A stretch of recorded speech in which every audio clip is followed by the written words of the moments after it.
আসসালামু আলাইকুম friends, welcome to my channel Sharon kitchen. আজকে আমি শেয়ার করছি কালাভুনা রেসিপি।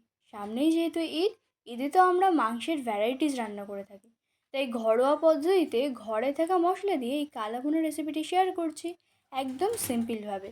আপনারা যে কেউ বানিয়ে ফেলতে পারবেন, তো চলুন দেখে নেওয়া যাক। আমি এখানে 1.5 কেজি মাংস নিয়েছি। আমি গরুর মাংস নিয়েছি, আপনারা খাসি বা মুরগির মাংস দিয়েও করতে পারেন। মাংসের মধ্যে দিয়ে দিচ্ছি স্বাদ অনুযায়ী লবণ, 1 টিস্পুন হলুদ গুঁড়ো, 1 টিস্পুন লঙ্কা গুঁড়ো, হাফ টিস্পুন গরম মশলা, 1 টিস্পুন ধনে গুঁড়ো, 1 টিস্পুন জিরার গুঁড়ো, আর 2 চামচ আদা রসুন পেস্ট। একটি তেজপাতা ছেড়ে দিলাম, আর দিচ্ছি এলাচ, দারুচিনি।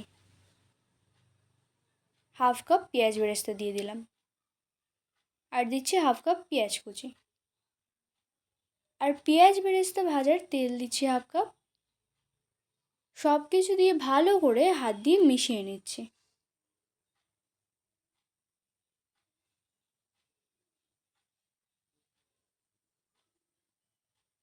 আবার কয়েকটি গোলমরিচ ও 2টি শুকনো লঙ্কা দিয়ে দিচ্ছি।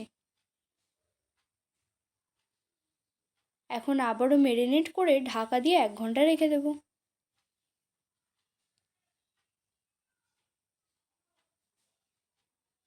1 ঘন্টা পর গ্যাসে বসিয়ে দিয়েছি, গ্যাস জ্বালিয়ে দিয়েছি।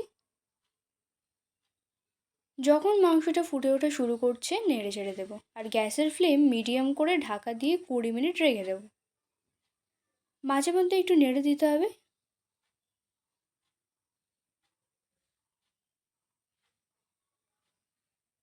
20 মিনিট পর দেখাচ্ছি, মাংস থেকে অনেকটা জল বার হয়েছে।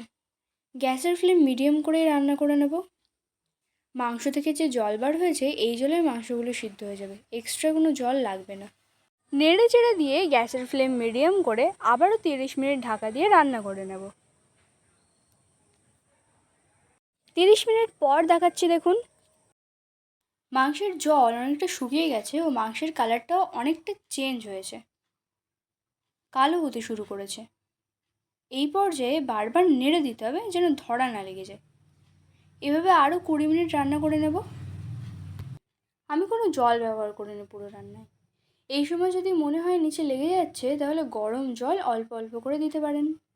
এই সময় নাড়তে নাড়তে এক পর্যায়ে দেখবেন আপনার মাংসটি পুরো কালো হয়ে আসছে।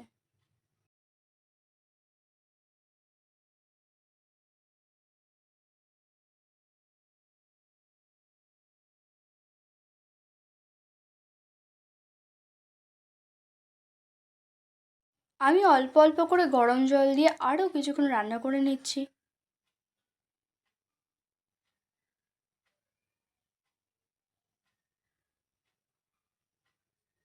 দেখেই বুঝতে পারছেন মাংসটা কালো হয়ে গেছে পুরোপুরি।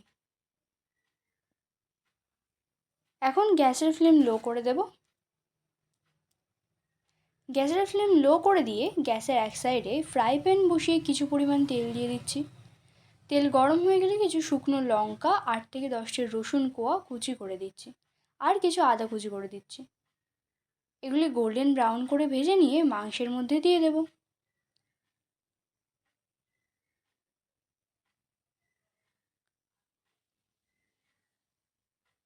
2 থেকে 3টি কাঁচা লঙ্কা চিড়ে দিয়েছি। ফোড়ন দিয়ে 5 থেকে 10 মিনিট নেড়ে চেড়ে রান্না করে নিলেই আমার মাংসের কালাভুনা একদম রেডি। দেখেই বুঝতে পারছেন কতটা লোভনীয় হয়েছে। সার্ভ করার জন্য একদম রেডি।